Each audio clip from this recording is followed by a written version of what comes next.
네, 여러분 안녕하십니까? 기팔공 경영학 문제풀이 과정의 조여은입니다. 여러분들 오늘은요, 우리 이제 이제 정말 끝나가는 것 같아요, 그렇죠? 마지막 과목인 회계랑 재무관리 좀 보도록 하겠습니다. 아, 저도 이제 하다 보니까 자꾸 웃음이 나오네요. 정말 많은 것 같아요, 정말. 예. 여러분들 여기까지 지금 오셨다면 전 여러분들 반드시 성공할 거라고 믿습니다. 예, 여러분 반드시 성공하실 거예요. 예.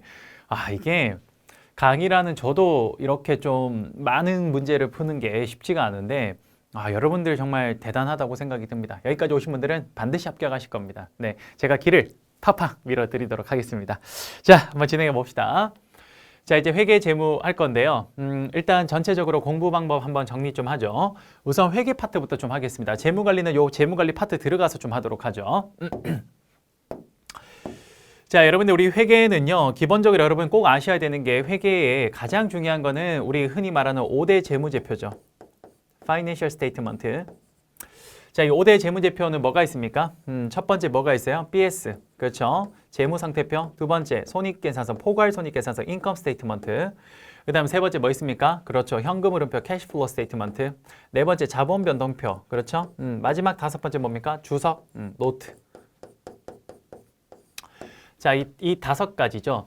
이 5대 재무제표의 기본적인 여러분들 그 전체 그 관계, 룰에 대해서 좀 알고 계셔야 되는데 그거를 좀 설명을 할까 합니다. 그러니까 이거를 가장 기본적으로 좀 알고 있어야 회계의 가장 큰 틀이 잡힐 거 아니에요. 그렇죠? 그래서 요것들을 한번 설명을 해 보도록 할게요. 자, 예를 들어서 어떤 기업이 처음에 회사를 설립을 한다라고 해보죠. 그러면 그 회사의 BS. 자, 어떤 기업인지 모르니까 땡땡 기업. 그 다음에 1월 1일 날 이렇게 해봅시다. 자, 이랬을 때 여러분도 이제 이런 기초적인 건 다 알고 계시죠? 왼쪽은 뭡니까? 왼쪽은 그 회사가 소유하고 있는 자산, 오른쪽은 그 회사가 자산을 소유하기 위해서 자본 조달을 한 남의 돈의 부채, 그 다음 내 돈에 해당하는 자본 이렇게 되잖아요. 그렇죠? 즉 자산은 그 회사가 소유하고 있는 말 그대로의 자산을 말하고요. 부채랑 자본은 이 자산을 회사가 소유하기 위해서 자본 조달을 어떻게 해왔는가. 그 자본 조달을 남의 돈과 내 돈으로 해온 겁니다. 그렇죠? 자, 예를 들어서 쌤이 아파트를 하나 샀어요. 그럼 아파트는 쌤이 자산입니다. 그렇죠? 아파트를 10억 주고 샀다. 그러면 제 자산인데요. 생각만 해도 좋네요. 생각만 해도 좋네요. 그렇죠? 예, 그래요. 아파트를 하나 샀다. 생각만 해도 좋습니다. 참 요즘에 아파트 가격이 너무 천정부지로 많이 오르고 참 부동산 가격이 너무 많이 올라서 참 개인적으로 좀 걱정이긴 합니다. 이 시대가 참 잘못 가고 있다라는 생각을 너무 많이 합니다. 최근에 제가 좀 많이 느끼는 것 중에 하나가 어느 순간 우리의 삶에서 노동의 가치를 너무 우습게 생각하는 경향이 좀 강하더라고요. 왜 그러냐면 결국 이런 거죠. 부동산 가격이 천정부지로 오르니까 노동의 소득, 노동의 가치를 통해서 소득을 벌어서 집을 산다라는 게 이제는 불가능한 시대가 돼버리다 보니까 사람들이 노동의 가치를 상당히 우습게 생각하기 시작합니다. 그러면서 일 외에 그냥 주식하고 코인하고 부동산 하지 이렇게 이야기를 하거든요. 참 걱정이에요. 개인적으로 정말 걱정이고 그 언제나 나라가 정말 굉장히 힘들어지기 직전의 징조가 이런 것들이거든요. 버블이 끼고 또 많은 사람들이 어떤 투기에 열광을 하는 이런 게 항상 그 나라가 좀 기울기 직전에 혹은 나쁜 징조가 오기 직전에 나오는 그런 시그널이라고 볼 수 있는데 어쨌든 좀 걱정이긴 합니다. 그럼에도 불구하고 아파트 한 채 10억. 그래요. 뭐 제가 샀다면 제 기분 좋겠네요. 자, 그럼 해볼게요. 자, 결국 이런 거죠. 제가 예를 들어서 아파트 한 채를 10억 주고 살려면요. 어떻게 해야 되냐. 제 돈을 가지고 살 수도 있습니다만 제 돈 3억에 은행으로부터 7억을 빌려와서 이렇게 해서 10억을 만들어서 살 수도 있는 거 아닙니까? 그렇죠? 그 BS라는 건 이런 걸 말하는 거예요. 그렇죠? 그러면 어떻게 하냐. 남의 돈과 내 돈으로 이렇게 돈을 조달을 해서 이걸 가지고 우리는 자산에다가 뭐 하는 겁니까? 그렇죠. 투자합니다. 투자. 그러니까 이 왼쪽 사이드는 자본 조달이 되겠죠. 자본 조달. 자, 자본 조달하면 여러분들 이 자본과 또 헷갈릴 수가 있으니까 제가 그냥 자금이라고 할게요. 혹시나 아는 친구들은 상관없을 것 같은데 혹시나 그런 친구들을 위해서 자금 조달. 자, 그러면 이렇게 돈을 조달해서 이걸 투자를 하죠. 그러면 회사가 땅을 사고 그리고 여기 건물 짓고 기계 설비 사서 사람 고용해서 그렇게 해서 뭐 하는 겁니까? 그렇죠. 제품을 생산합니다. 그렇죠. 그러면 그 제품이 재고라는 형태로 창고에 쌓여 있으면요. 그럼 이제 그걸 어떻게 합니까? 우리는 그렇죠. 판매하게 될 겁니다. 그렇죠. 자, 그 판매를 하는 거 기업이 판매를 할 때 하루만 판매하는 게 아니거든요. 기업의 그 판매는 약 1년이라는 시간 동안 꾸준히 발생할 겁니다. 그게 어디에 나타나냐? 포괄손익계산서라는 데서 나오고요. 땡땡 기업. 이 포괄손익계산서 1월 1일부터 12월 31일까지의 요 기간들이 나오게 될 겁니다. 그쵸? 자, 그러면 이 판매 기록이 여기 경영성과로 나오게 될 텐데 제일 처음 나오는 게 뭐냐? 전체 매출액. 자, 그 다음 여기에다 뭘 빼야 되냐? 자, 여기에다가 그 다음 이 제품을 만드는 데 들어간 매출 원가를 빼고요. 그 다음 이 제품을 판매 관리하는 데 들어가는 비용, 판매 관리비 줄여서 판관비라고 하죠. 판매 관리비 요거를 빼면 이렇게 해서 딱 빼면 그럼 뭐가 나와요? 그럼 바로 회사가 영업을 통해서 벌어들인 이익이라 그래서 영업이익이라는 게 나옵니다. 그렇죠? 자, 그럼 여기서 이제 뭘 빼냐? 자, 여기서 첫 번째 그렇습니다. 일단 은행에다가 이자 비용 같은 걸 빼고요. 물론 약식으로 적고 있어요. 그 다음 두 번째 회사가 또 뭘 줘야 됩니까? 국가에다가 법인세를 내게 되죠. 자, 그러면 이렇게 해서 빼면 그 결과 마지막 뭐가 나옵니까? 바로 단기 순이익이라는 게 나옵니다. 자, 여기서 단기라는 건 올해를 말해요. 올해 벌어들인 회사가 벌어들인 순이익이라는 거예요. 그럼 이제 회사 거죠. 이거 회사 거. 그렇죠? 그럼 요 돈이 이제 어디에 들어가냐? 자, 봅시다. 자, 여기 보면 BS가 자, 땡땡 기업. 그리고 언제예요? 12월 31일. 이렇게. 자, 그러면 여러분 이거 누구 돈이에요? 회사 돈이죠. 그러면 봐요. 여기가 요게 남의 돈이면 여기 누구 돈이에요? 내 돈. 이게 회사 돈이죠. 회사 돈. 그렇죠? 그러면 이거 어디 들어가냐? 여기로 들어가는 거죠. 여기에 이익잉여금이라는 곳에 들어갑니다. 그렇죠? 이렇게 흘러 들어가게 돼요. 이게 바로 첫 번째 5대 재무제표 중에 재무상태표와 포괄손익계산서의 관계에 대해서 설명드린 겁니다. 됐습니까? 자, 그런데 여기에서 나머지 것들 어떻게 나오냐? 자, 봅시다. 나머지 거. 자, 여기에서 우리 자산, 회사가 가지고 있는 자산에는 뭐도 있냐면요. 회사가 가지고 있는 자산에는 색깔을 조금 달리해야겠다. 회사가 가지고 있는 자산에는 현금도 있어요. 그렇죠? 자, 이 현금이 회사가 1월 1일 날 가지고 있는 현금과 그 다음 12월 31일 날 가지고 있는 현금이 얼마든지 달라질 겁니다. 그렇죠? 바로 이 현금의 1년 동안의 변화를 보여주는 것. 그게 뭐냐? 그게 바로 캐시 플로우 스테이트먼트, 바로 현금 흐름표가 됩니다. 그게 여기에 돼요. 그러니까 이건 이런 관계가 있어요. 됐어요?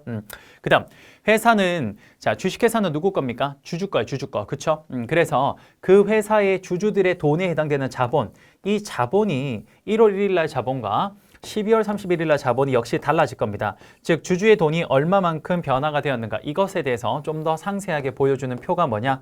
그게 바로 그렇죠, 자본 변동표입니다. SE. 그래서 여러분들 보시면 이거 여기까지가 바로 이런 관계를 가지고 있어요. 됐습니까? 그리고 마지막으로 이제 추가적으로 여기서 매출원가가 이만큼 나왔는데 이게 왜 그런지 좀 더 상세하게 설명하고 싶으면 이렇게 각주를 달잖아요. 이걸 뭐라고 하냐? 이렇게 해서 우리 밑에 각주 1 해가지고 쭉 적잖아요. 그렇죠? 이걸 뭐라 그래요? 이걸 주석이라 그래요. 그래서 여러분들 우리 회계의 5대 재무제표는 바로 이러한 관계를 갖고 있습니다. 한번 정리해 볼까? 보면 첫 번째 BS 여기 있죠. BS는 그 시점, 특정 시점의 재무 상태를 보여주고요. 두 번째 IS, 이 포괄손익계산서는 일정 기간이란 동안 경영 성과를 보여주고요. 세 번째 캐시플로우 스테이트먼트, 현금 흐름표는요. 바로 1월 1일부터 12월 31일까지 일정 기간 동안 그 기업의 현금의 흐름을 나타내고요. 그 다음 자본 변동표, 네 번째 자본 변동표는요. 1월 1일 날 자본에서부터 12월 31일 날 그 회사의 자본의 변동을 보여주고요. 마지막 다섯 번째 주석은요. 바로 이 모든 재무제표에서 좀 더 추가적으로 설명이 필요할 때 각주를 달게 되는데 그게 바로 주석이 되겠습니다. 이해되십니까? 이게 바로 5대 재무제표의 관계에 해당이 될 것 같아요. 됐습니까? 이거 꼭 기억하셔야 됩니다. 기본적으로 회계의 가장 큰 틀이기 때문에 이걸 알고 있어야 아하, 머릿속에 뭐가 어떻게 돌아간다라는 게 감이 올 거예요. 오케이? 자, 그러면 우리 문제 한번 들어가 보도록 하겠습니다. 방금 설명드린 내용들이라서 좀 한번 바로 들어가 볼게요. 자, 우선 회계 한번 들어가 보겠습니다. 첫 번째 567번 들어가 보죠. 567번. 회사가 청산할 경우 관련 경제 주체들은 해당 회사의 자녀재산 청구권을 행사할 수 있는데 다음 중 청구권이 가장 후순위인 주체는? 청구권이 후순위인 주체라는 건 여러분 재무상태표를 통해서 알 수 있는데요. 재무상태표. 여기가 자산, 그 다음에 여기가 부채, 여기가 자본 아니에요. 그렇죠? 그러면 회사가 청산한다라는 건 이걸 말해요. 회사가 청산하니까 더 이상 이 자산을 갖고 있을 필요가 없잖아요. 그렇죠? 그럼 이걸 이제 팔아가지고 현금화합니다. 그럼 그 현금한 걸 이제 갚아야 되는데 어떤 순서로 갚냐? 이렇게 갚아, 이렇게. 위에서부터 밑으로. 그렇죠?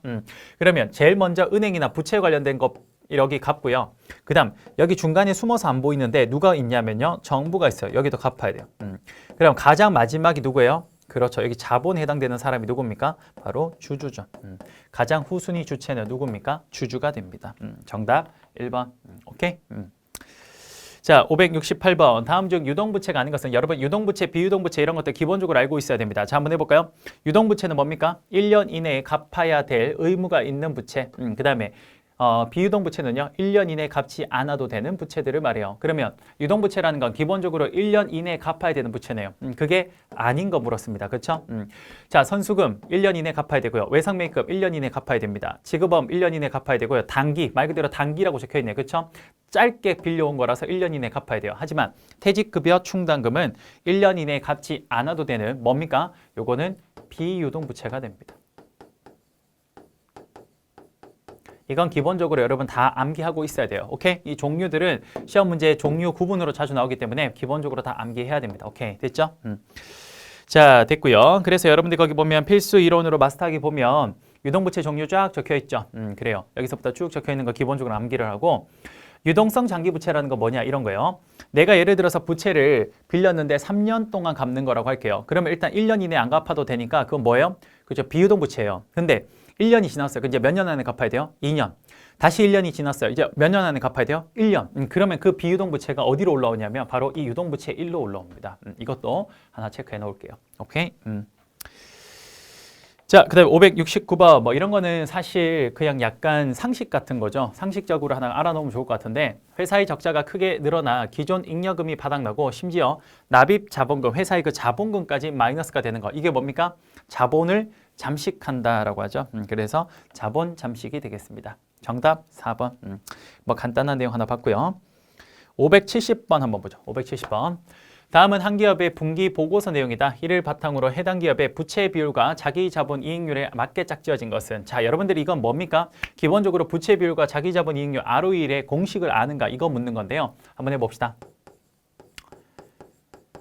부채 비율. 자, 기본적으로 이런 공식들을 암기를 좀 해놔야 되죠. 부채 비율은 어떻게 구하는 거냐면요. 자기 자본 총계, 자본 총계, 그다음에 부채 전체 값, 부채 총계 이거죠. 이거. 그럼 뭐 간단하죠. 일단 자산, 부채, 자본이 다 적혀 있네. 너무 쉽게도. 그럼 부채 얼마입니까? 40. 그렇죠? 그럼 여기 40. 그다음에 자본 얼마입니까? 여기 보니까 80. 그렇죠? 80. 뭐 이거는 간단하네요. 2분의 1이니까 얼마? 50%가 일단 나오겠네요. 그쵸? 부채 비율은. 그 다음 두 번째 자기 자본 이익률 ROE 한번 봅시다. ROE 한번 봅시다. ROE는 어떻게 합니까? 밑에 역시 똑같아요. 자본 총계, 자본, 자기 자본 총계에다가 분모는 자기 자본 총계가 되고요. 분자는 뭐가 됩니까? 순이익이 돼요. 즉 자기 자본 하나당 순이익이 얼마만큼 벌어들였냐 이거잖아요. 그렇죠? 그럼 뭐 역시 간단하네요. 뭐 어떻게 합니까? 자본 총계 얼마예요? 80. 그 다음에 순이익 얼마입니까? 10. 아주 쉽네요. 그렇죠? 8분의 1은 얼마입니까? 12.5가 되겠죠? 정답 몇 번? 4번 되겠네요. 오케이? 자, 그 다음 571번. 다음 중 재무상태표의 구성요소가 아닌 것은 재무상태표 아까 뭐 있었습니까? 자산, 부채, 그 다음에 자본 여기 있었죠. 그럼 세부 내용도 좀 있겠네. 그렇죠? 자, 그러면 여기에서 아닌 거 찾아라 그랬죠? 자, 자산 맞고요. 부채 맞고요. 그 다음에 청구권, 뭔가를 권리죠. 권리는 어디에 해당돼요? 자산. 그 다음에 뭐에 대한 지분, 그렇죠? 이런 뭐 어디에 대한 지분 이런 것들도 우리 재무상태표 이상 나올 수 있겠네요. 하지만 여러분 비용은 어디에 해당되는 거예요? 포괄손익계산서. 포괄손익계산서는 기업의 경영 성과니까 뭡니까? 수익과 비용들이 나오겠죠. 여기서. 571번에는 정답 몇 번? 4번 되겠네요. 오케이. 자, 그 다음 572번 한번 들어가 보겠습니다. 572번. 자, 다음 보기 중에 성격이 다른 하나는 이라고 했거든요. 자, 보겠습니다. 현금 및 현금성 자산, 매출채권, 유가증권, 미수금 이거 전부 다 뭡니까? 이거 네 가지는 전부 다 유동자산이죠. 자, 한번 정리 한번 합시다. 유동자산과 비유동자산은 뭡니까? 1년 이내에 현금화가 가능하면 유동자산, 1년 이내에 현금화가 불가능하면 비유동자산이에요. 아까 전에 유동부채는 뭐죠? 1년 이내에 갚아야 되면 유동부채, 1년 이내에 갚지 않아도 되면 비유동부채. 오케이? 근데 선수금은 미리 받은 돈, 이건 뭡니까? 이건 바로 유동부채에 해당된 겁니다. 계정 과목을 구분할 수 있는가 문제가 자주 나오니까 기본적으로 다 체크해놔야 됩니다. 정답 몇 번? 5번. 573번 보겠습니다. 상장회사인 A사가 액면 분할을 할 경우 A사에 미치는 재무 영향으로 가장 거리가 먼 것을 물었습니다. 그렇죠? 볼게요. 여러분, 상장사가 A사가 액면 분할을 한다라는 건요, 이렇게 생각하시면 편해요. 제가 예를 한번 들어볼게요. 예를 들어서 여러분, 5,000원짜리 지폐 하나가 있어요. 요거 한 장이랑 5,000원짜리 지폐 한 장이랑 이게 겉에 5,000원 적혀 있잖아요. 이걸 제가 이렇게 만약에 했다고 할게요. 이거를 1,000원짜리 지폐로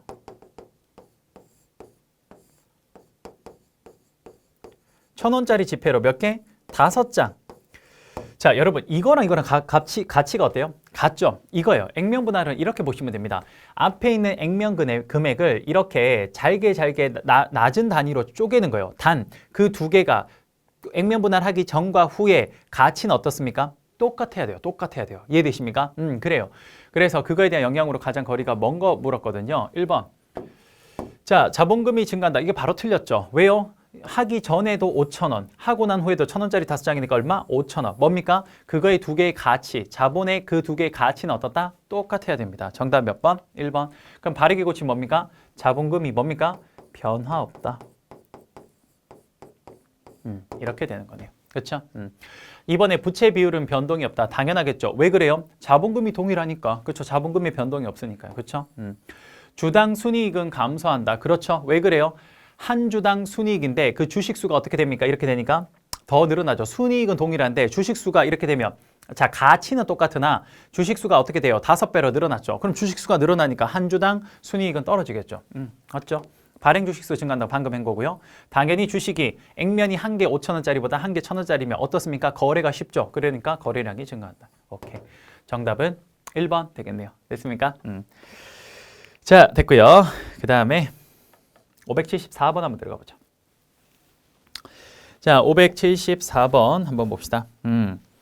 자, 아래 A 기업의 요약 재무 자료이다. 이를 바탕으로 해당 기업의 순자산 부채 비율과 자기 자본 순이익률 ROE를 올바르게 짝지은 것은 이라고 했습니다. 자, 한번 봅시다. 순자산 부채 비율이 쉽게 말하면 아까 말했는 부채 비율이에요. 부채 비율. 아까 뭐 했습니까? 자본분의 부채였죠. 자본 총계분의 부채. 그 다음 ROE 했죠? ROE 뭡니까? 자본 총계분의 뭡니까? 순이익이었죠. 쉽네. 그렇죠? 그럼 해볼게요.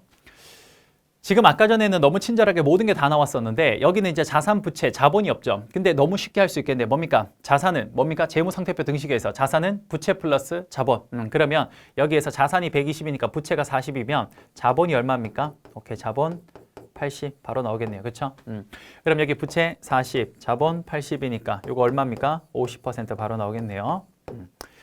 그 다음에 자본이 아까 얼마라고? 80. 그럼 여기 80에 순이익 얼마입니까? 20. 오케이. 그럼 이게 4분의 1이니까 25%가 되겠네요. 정답 몇 번입니까? 5번 되겠네요. 됐습니까? 오케이. 하나 풀었던 거라서 쉽게 할 수 있네요. 자, 그 다음에 575번 문제 한번 들어가 보겠습니다. 자, 한번 해봅시다. 자, 일단 우리가 지금 다음 A 기업의 재무 정보를 읽고 총 자산 회전율을 구하세요라고 했거든요. 자, 우선 총 자산 회전율 여러분들 공식을 알아야겠죠? 총 자산 회전율. 일단 이거부터 알아야 될 겁니다. 그렇죠? 총 자산 회전율은 뭡니까? 이거는 매출액을 총 자산으로 나눠주는 거죠. 그냥 자산으로 나눠주면 됩니다. 이거잖아요. 그렇죠? 그러면 우리는 여기에서 일단 첫 번째 총 부채가 매출액이 얼마입니까? 500이죠. 그럼 여기 500인 거 알겠고, 중요한 건 우리가 총 자산을 모르잖아요. 그렇죠? 이거 모르잖아요. 이것만 찾으면 되겠네. 그렇죠? 그런데 봐봐. 쉬워요. 잘 봐요. 우리는 여기서 ROE를 기본적으로 찾아낼 수 있습니다. 자, ROE가 아까 뭐였냐면요. ROE가 자기 자본 총계분의, 그다음 뭐였습니까? 순이익이었죠. 단기 순이익. 그럼 봐봐. 일단 당기순이익이 100억이래요. 근데 자본이 지금 안 나와 있어. 그쵸? 모르면 X라 둘게요. 근데 그게 얼마래요? 100%래. 그럼 바로 나오네. 자본이 얼마예요? 자본 X는 100억이네. 오케이. 그러면 총 자본이 100억이고 총 부채가 300억이래. 그럼 총 자산은 얼마입니까? 400억이네. 그럼 여기 400억. 이렇게 되는 거죠. 400분의 500. 그쵸? 정답 몇 번입니까? 11.25니까 100%라면 125%가 되겠네요. 됐습니까? 오케이. 자, 그 다음 576번 한번 들어가 봅시다. 안정성 지표 중 유동 비율을 상승시키는 경영 활동으로 올바른 것은 무엇입니까? 라고 했습니다. 자, 여러분 유동 비율이 뭔지 알아야 되죠? 역시 이거 공식 알아야 됩니다. 자, 문제가 다 거의 이렇게 나오죠. 그냥 공식 기본적으로 다 알아야 돼요. 유동 비율은 어떻게 구하냐? 유동 자산을 유동 부채로 나누는 거죠. 그럼 봐봐요. 문제가 원하는 게 이거잖아요. 유동 비율을 상승시키는 거래, 상승. 그러면 여러분 이 값 전체가 상승하려면 그럼 어떻게 됩니까? 유동 자산이 증가되거나 유동 부채가 감소해야 되는 거예요. 맞죠? 그러니까 이 두 개의 조건이 나오면 되겠네요. 그렇죠? 올바른 거 찾아라 그랬죠? 올바른 거. 첫 번째 한번 해보겠습니다. 1번. 회사채 발행을 줄인다. 여러분 회사채는요. 뭐냐면요. 비유동부채예요. 비유동부채이기 때문에 여기서 지금 유동부채랑은 관련이 없죠. 그래서 이거 상관없네요. 그렇죠? 두 번째, 종업원들의 노동 생산성을 향상시킨다. 역시 둘 중에 크게 상관이 없습니다. 세 번째, 장기 차입금을 단기 차입금으로 전환시킨다. 단기 차입금이 되면 뭐가 되는 거예요? 저게 유동부채죠. 그럼 유동부채가 뭐예요? 증가하는 거니까 오히려 이게 감소하겠네요. 그렇죠? 네 번째, 보유하고 있는 현금을 이용해서 유형자산을 취득한다. 현금은 유동자산, 유형자산은 비유동자산. 그러면 뭐예요? 현금을 사용해서 이걸 쓴 거니까 유동자산은 줄어들고 비유동자산은 늘어나는 거네요. 그렇죠? 유동자산이 줄어드니까 전체 값은 오히려 적어지겠네요. 그렇죠? 틀렸네요. 5번, 일시적으로 신용조건을 완화해서 매출채권 수준을 높인다. 매출채권이 뭐예요? 이게 바로 유동자산. 매출채권 수준을 높이는 거, 매출채권이 증가하는 거니까 유동자산이 증가하니까 전체가 어떻게 됩니까? 증가하겠죠. 정답 몇 번? 5번 되겠네요. 됐습니까? 오케이. 자, 시원시원하게 한번 풀어볼게요. 그래서 자, 회계 출제 예상 문제 577번 들어가겠습니다. 자, 영업활동을 통한 현금 흐름이 해당되는 것은 자, 잠깐만 정리합시다. 현금 흐름표에는 크게 세 가지가 있죠. 현금 흐름표는 크게 세 가지가 있는데 첫 번째, 영업활동 현금 흐름 우리는 CFO라고 하고요. 두 번째, 투자활동 현금 흐름은 CFI. 세 번째, 재무활동 현금 흐름은 CFF라고 합니다. 자, 말 그대로 영업활동 현금 흐름은 영업활동을 통해서 각종 현금의 유출입이 일어나는 것들을 말해요. 대표적으로 제품의 판매, 혹은 매출 채권의 회수, 뭐 상품의 매입 이런 것들을 말하고요. CFI의 가장 대표적인 건 뭡니까? 유형자산의 취득, 유형자산, 즉 기계죠. 가장 대표적인 게 유형자산. 요거의 가장 대표적인 게 기계인데 유형자산을 취득하거나 그 다음에 혹은 뭡니까? 처분하는 거예요. 유형자산을 취득하면 우리가 기계를 사는 조건으로 현금이 나가니까 캐시플로우가 아웃 나갈 거고요. 처분하면 기계를 팔면서 현금이 들어오니까 그렇죠. 인 될 겁니다. 그렇죠? 마지막으로 재무활동 현금 흐름은 뭡니까? 말 그대로 은행으로부터 차입하거나 아니면 차입금을 다시 갚거나 이런 것들을 말하죠. 재무와 관련된 것들. 요거예요. 그렇죠? 자, 그러면 영업활동 현금 흐름 이거 체크하라는 거네요. 영업활동과 관련된 거니까 이거 쉽네요. 정답 몇 번? 정답 1번. 재화와 용역 구입에 따른 현금 유입, 유출. 자, 2번 한번 봅시다. 유형자산 처분에 따른 현금 유입은 뭐였어요? 방금 CFI. 그렇죠? 세 번째, 제3자에 대한 대여금. 이것도 뭡니까? 이것도 CFI. 대여금도 CFI. 그 다음에 네 번째, 주식이나 기타 지분 상품 발행에 따른 현금 유입은 CFF. 재무활동 현금 흐름. 마지막으로 5번에 차입금의 상환에 따른 현금 유출. 이것도 CFF. 오케이. 자, 여러분들 우리가 현금 흐름표의 각각의 내용들이 세부 내용이 제가 밑에 필수 이론으로 마스터하게 잘 적어놨어요. 그래서 요거 반드시 암기 좀 부탁드리겠습니다. 오케이? 이거 반드시 암기 좀 해야 돼요. 오케이? 이거 꼭 암기하셔야 됩니다. 꼭 오케이? 578번 한번 볼게요. 578번. 총자산 회전율을 계산할 때 분자에 해당되는 항목은 총자산 회전율. 이거 아까 전에 했죠. 총자산 회전율. 요거 공식 알아야 되죠. 분자 뭡니까? 매출액 분모 뭐예요? 총자산.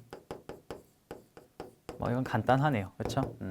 정답 몇 번? 정답은 2번. 오케이. 579번 해당 기업의 당해 연도 당기 순이익을 증가시키는 거. 그러면 아까 당기 순이익이 어떻게 나왔는지 포괄손익계산서의 기본적인 포맷을 알고 있어야겠죠.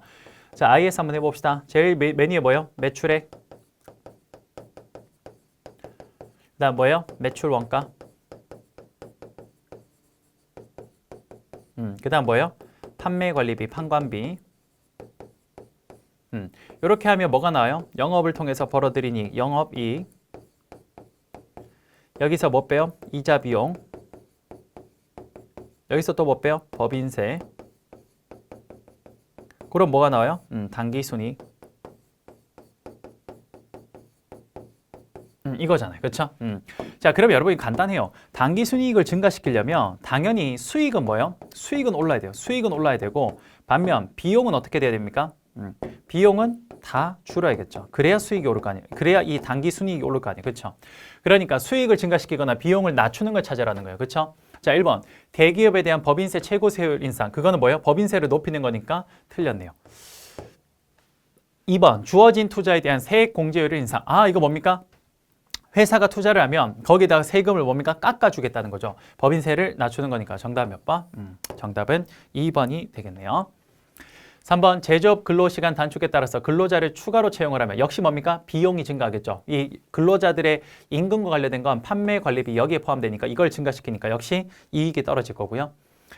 그 다음에 달러화로 거래된 수출 기업에서 달러 가격이 인하됐다. 여러분 달러 가격이 인하됐다라는 건요. 쉽게 말하면 환율이 떨어진 거라고 보시면 돼요. 환율이 떨어지면 수출업체의 입장에서는 수출하는 수출품의 가격이 상승합니다. 그럼 어떻게 됩니까? 똑같은 물건을 미국에 팔아도 더 거기서 비싸게 팔아야 돼요. 그렇죠? 그러면 당연히 비싸니까 사람들이 많이 안 싸니까 수출이 어떻게 되는 겁니까? 줄어드는 거죠. 수출이 줄어드는 건 뭐예요? 매출액이 줄어드는 거죠. 오케이. 그러니까 틀렸네요. 5번 5년 후에 수익이 기대되는 바이오 의약품에 대한 연구비 역시 비용을 지출하는 건 뭡니까? 비용을 증가시킨 거죠. 그러니까 역시 수익을 감소시키겠네요. 정답 2번 됐습니까? 오케이. 자, 580번 한번 봅시다. 외부 회계 감사를 실시하는 공인회계사가 감사 의견을 형성함에 있어서 필요한 합리적 감사 증거를 얻지 못해서 재무제표 전체에 대한 의견 표명이 불가능한, 자, 여기 핵심이 나오네. 재무제표 전체에 대해서 의견 표명이 불가능한 것으로 판단할 때 어떤 감사 의견을 내냐? 의견 거절이 되겠죠. 한번 정리합시다. 역시나. 자, 우리가 CPA가 공인회계사가 기업의 회계 장부를 검사하고 난 뒤에 표명하는 의견은 총 4가지가 있습니다. 첫 번째, 적정 의견.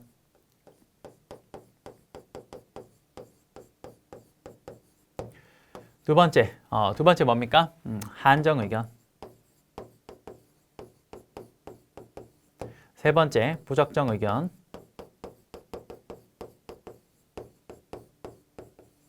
마지막 4번째 뭡니까? 의견 거절. 자, 여기에서 재무제표가 패스, 즉 통과가 되는 건 딱 하나밖에 없어요. 뭐? 적정 의견 하나밖에. 나머지는 전부 다 비적정 의견들이라고 볼 수 있습니다. 됐습니까? 그 중에서도 정말 전체에 대한 의견 표명을 못할 때는 의견 거절이다. 오케이. 자, 581번. B기업은 은행으로부터 대출받은 100만 원을 보유 중인 현금으로 상환하였다면 이 기업의 재무 상태표에 미치는 영향으로 옳은 것은, 이건 거래의 8요소를 알고 있는가 묻는 거죠. 자, 보겠습니다. 자, BS가 있을 때 이때 자산, 그 다음에 여기 부채, 여기가 자본이 되죠. 그럼 봅시다. 자, B기업이 은행으로부터 대출받은 100만 원을 보유 중인 현금으로 상환했대요. 그러면 100만 원이 회사에 있는 현금이 어떻게 됩니까? 줄어들었죠. 그러면 100만 원의 현금이 여기서 줄고요. 그다음 원래 갚아야 되는 100만 원을 갚았으니까 부채가 어떻게 됩니까? 오케이, 100만 원이 줄었겠네요. 그럼 결국 이런 형태가 나타나겠네요. 자산 감소, 부채 감소가 나오겠네요. 그렇죠? 정답 몇 번? 정답은 오케이, 2번이 되겠습니다. 됐습니까? 좋습니다. 여러분 581번까지만 우선 좀 마무리를 하도록 하고요. 다음 시간에 우리 582번부터 우리 회계 나머지 내용들 전부 다 좀 마무리해 보도록 할게요. 자, 여러분 수고 많으셨고요. 저는 다음 시간에 다시 찾아뵙도록 하겠습니다. 여러분 감사합니다.